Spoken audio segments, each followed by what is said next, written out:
The Duchess of Sussex, who lives in California with Prince Harry and their young children, 3-year-old Archie and 1-year-old Lilibet, last month traveled to Texas to lay flowers at the memorial of the Uvalde school mass shooting.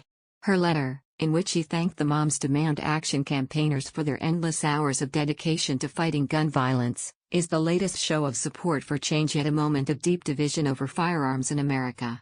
The message, addressed to Moms Demand Action founder Shannon Watts, read, "Good afternoon, ladies. To each of you and your fearless leader Shannon, a huge thank you for the work you are doing to keep our kids, families, and communities safe. Please know that while you may feel exhausted by your endless hours of dedication to this cause, I hope you feel energized in knowing that the work you're doing is vital and so deeply appreciated. As a mom, and a friend, thank you so much." Meghan also sent coffees, bagels, cookies, donuts and other snacks to the campaigning team. Ms. Watts, who shared an image of the letter on Twitter, said, "Moms Demand Action volunteers and staff have been working around the clock for weeks, so it was moving to receive such a supportive note, and snacks, from the Duchess of Sussex today." Meghan's words followed Tuesday's agreement of a bipartisan gun control bill in the U.S. Senate aimed at toughening up background checks for younger gun purchasers. After an 18-year-old high school dropout shot 19 young children and 2 adults at Robb Elementary School in Uvalde on May 24, the Duchess of Sussex made a trip to the site. Meghan's spokesperson said she did it in a personal capacity as a mother, her spokesperson said, adding that she wanted to give her condolences and support in person. The Duchess, 40, placed a bouquet of white roses tied with a purple ribbon at a row of crosses put up in memory of the victims.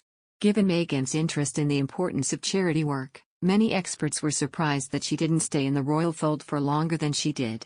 Diana, Princess of Wales biographer, Andrew Morton, spoke to the Mirror's podcast, Pod Save the Queen, about Meghan and why he believes she would have been a natural royal if she had stayed a bit longer. He said, "The great tragedy, I think, is that Meghan and Harry didn't give it long enough to see whether they could give it a go. They were on the out almost before the wedding music had finished." He continued, "Meghan is a natural. I've got pictures of her when she was age 10 leading a march against the first Gulf War at her school. The local TV cameras turned up and she was there giving interviews. She spoke at the United Nations with Hillary Clinton. She had the great possibility of using her talent and her position to make a genuine change to the world. I don't think she's going to make such a change living in Montecito."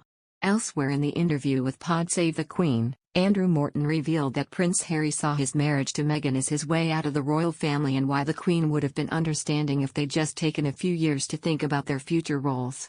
Morton said, "They were thinking about living in New Zealand and they even spoke to the Prime Minister of New Zealand about this, so they had all kinds of plots and thoughts for their future.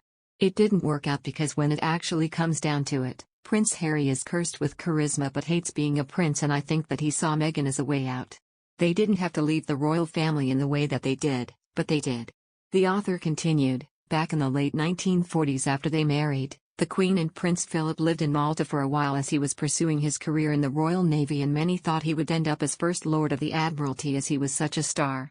They never thought for a minute that George VI would die so soon and thought that they would have 20 years or so on the fringes of the royal family. So the Queen has always been very understanding of anybody who wants to step back for a few years and just enjoy family life because you're a long time being a royal." Morton went on to reveal that Prince Harry and Meghan had started to plan their departure from the royal family as early as the end of 2018. He told the podcast, Harry was having conversations in a London hotel with Oprah Winfrey back in November 2018, just 6 months after they'd been married. So they were thinking about a different direction of travel pretty early on. The irony is they had been given the keys to the first-class lounge when Prince Harry was given the position of youth ambassador to the Commonwealth, which was effectively the Queen's way of saying you do the rest of the world, leave William and Catherine to do the UK where they will eventually be the heads of state.